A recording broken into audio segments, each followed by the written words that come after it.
2004లో మహారాష్ట్రలోని నాసిక్లో టక్లీబాయ్ అనే పేరు వింటే జనాలు గజగజ వణికిపోయేవారు. ఎందుకంటే టక్లీబాయ్ అనే ఒక మంత్రగత్తె ఒక నల్లెపిల్లిలాగా మారి ఊర్లో ఉన్న చిన్నపిల్లల్ని ఎత్తుకుపోయేది. అలా నాసిక్లో చాలా మిస్సింగ్ కేసెస్ రిజిస్టర్ అయ్యాయి. ప్రతి వీధిలో, ప్రతి చాయ్ బండి దగ్గర అండ్ ప్రతి క్లాస్ రూమ్లో అందరూ మాట్లాడుకునేది ఈ టక్లీబాయ్ గురించే. పేరెంట్స్ అయితే చిన్నపిల్లల్ని ఒంటరిగా ఉండనిచ్చేవాళ్ళు కాదు. ఏ నల్ల పిల్లిని చూసినా టక్లీబాయ్ ఏమో అని భయపడిపోయేవారు. నాసిక్లోనే అర్జున్ అనే 12 ఏళ్ల అబ్బాయి ఉండేవాడు. అతనికి దెయ్యాలన్నా మంత్రగత్తెలన్నా నమ్మకం ఉండేది కాదు. ఒకరోజు అర్జున్తో తన క్లాస్మేట్ టక్లీబాయ్ గురించి చెప్పాడు. అప్పుడు అర్జున్, పిల్లల్ని భయపెట్టడానికి ఇంకొక కొత్త స్టోరీ క్రియేట్ చేశారా అని ఫన్నీగా అన్నాడు. అప్పుడు తన బెస్ట్ ఫ్రెండ్ అయిన శ్రేయ అర్జున్తో ఇలా అంది, నీకు తెలీదు అర్జున్, మా ఇంటి దగ్గర ఉండే ఒక అబ్బాయి టక్లీబాయ్ని చూశాడంట. మెరుస్తున్న ఐస్తో ఉన్న ఒక నల్లపిల్లి ఒక లేడీగా చేంజ్ అవ్వడం దగ్గర నుండి చూశాడంట. ఇప్పుడు అతను హాస్పిటల్లో ఉన్నాడు, ఎవరితో మాట్లాడడం లేదు. ఇది విన్న అర్జున్ వెటకారంగా ఒక నవ్వు నవ్వి అక్కడి నుండి వెళ్ళిపోయాడు. బట్ తనకి ఎక్కడో ఒక డౌట్ స్టార్ట్ అయింది. ఒక 1 వీక్ తర్వాత ఈ టక్లీబాయ్ రూమర్స్ చాలా పెరిగిపోయాయి. పిల్లలైతే సాయంత్రం అవ్వగానే బయట ఆడుకోవడం మానేశారు. పేరెంట్స్ ఏమో సన్సెట్కి బిఫోరే డోర్స్ అండ్ విండోస్ లాక్ చేసుకోవడం స్టార్ట్ చేశారు. అర్జున్కి ఇలా భయపడుతూ ఉండడం నచ్చలేదు. ఎలాగైనా ఈ టక్లీబాయ్ నిజం కాదు, జస్ట్ ఒక రూమర్ మాత్రమే అని ప్రూవ్ చేయాలనుకున్నాడు. ఊరి చివర్లో ఒక మర్రి చెట్టు ఉండేది. టక్లీబాయ్ ఆ మర్రి చెట్టు దగ్గరే ఉంటుందని జనాలు అనుకునేవారు. ఒకరోజు అర్జున్ శ్రేయాతో ఇలా అన్నాడు, ఆ ఊరి చివర ఉన్న మర్రి చెట్టు దగ్గరికి నాతో వస్తే టక్లీబాయ్ స్టోరీ ఫేక్ అని ప్రూవ్ చేస్తా అని అన్నాడు. నీకేమైనా పిచ్చా, ఒకవేళ తను నిజమైతే అని శ్రేయ అంది. అప్పుడు అర్జున్, తను నిజం కాదు, నేను ప్రూవ్ చేస్తా పద అని ధైర్యంగా అన్నాడు. టైం రాత్రి కావస్తోంది. అర్జున్ అండ్ శ్రేయ వాళ్ళ ఇంట్లలో నుండి మెల్లిగా జారుకున్నారు. ఇద్దరూ ఒక చోట కలుసుకొని ఆ మర్రి చెట్టు వైపు వెళ్తున్నారు. ఊరు మొత్తం చాలా సైలెంట్గా ఉంది.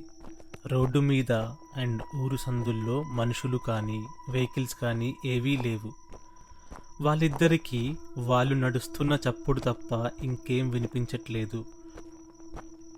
కొద్దిసేపటికి దూరం నుండి నక్కల అరుపులు వినిపించాయి. ఇక శ్రేయాకి మెల్లిగా భయం స్టార్ట్ అయింది. బట్ పక్కన అర్జున్ ధైర్యంగా ఉండడం చూసి తను కూడా కొంచెం ధైర్యంగా ఉండడానికి ట్రై చేసింది. మొత్తానికి ఆ ఊరి చివర ఉన్న మర్రి చెట్టు దగ్గరికి చేరుకున్నారు. ఆ చెట్టు చూడ్డానికి చాలా పురాతనమైన చెట్టులాగా ఉంది. చందమామ వెలుగులో ఆ మర్రి ఊడల నీడలు భయానకంగా కనపడుతున్నాయి. ఆ చెట్టు దగ్గర ఎవరూ లేరు. బట్ ఎవరో వీళ్ళను చూస్తున్నట్లు అర్జున్ అండ్ శ్రేయాకి అనిపించింది. అర్జున్ కింది నుండి ఒక రాయి తీసుకుని ఆ చెట్టు పక్కనున్న పొదల్లోకి విసిరి, చూడు ఇక్కడ ఎవరూ లేరు అని అన్నాడు. అప్పుడు శ్రేయ అర్జున్ వెనకాల దేన్నో చూసి భయంతో వణుకుతూ, అర్జున్ అర్జున్ నీ వెనకాల ఏదో ఉంది అని అనుకుంటూ తన వెనకాల దేన్నో చూపిస్తుంది. అర్జున్ మెల్లిగా తిరిగి చూస్తే అక్కడ మర్రి చెట్టు కింద ఒక నల్ల పిల్లి కనిపించింది. అది ఒక మామూలు పిల్లిలా కనిపించట్లేదు. దాని కళ్ళు గ్రీన్ కలర్లో మెరుస్తున్నాయి. కదలకుండా వీళ్ళిద్దరి వైపే చూస్తుంది.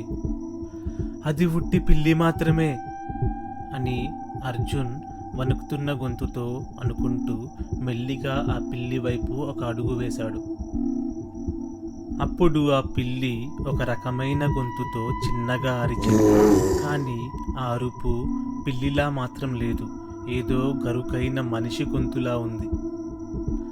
ఆ పిల్లి శరీరం డిఫరెంట్గా మూవ్ అవ్వడం స్టార్ట్ అయింది. బోన్స్ విరుగుతున్న శబ్దం చేస్తూ పొడుగుగా అవుతుంది. దాని హ్యాండ్స్ హ్యూమన్ హ్యాండ్స్ లాగా ఎన్లార్జ్ అవుతున్నాయి. ఇంకా దాని వెంట్రుకలు ఊడిపోతూ ఒక పాలిపోయిన స్కిన్ బయటపడుతుంది. భయంతో అర్జున్ కొన్ని అడుగులు వెనక్కి వేశాడు.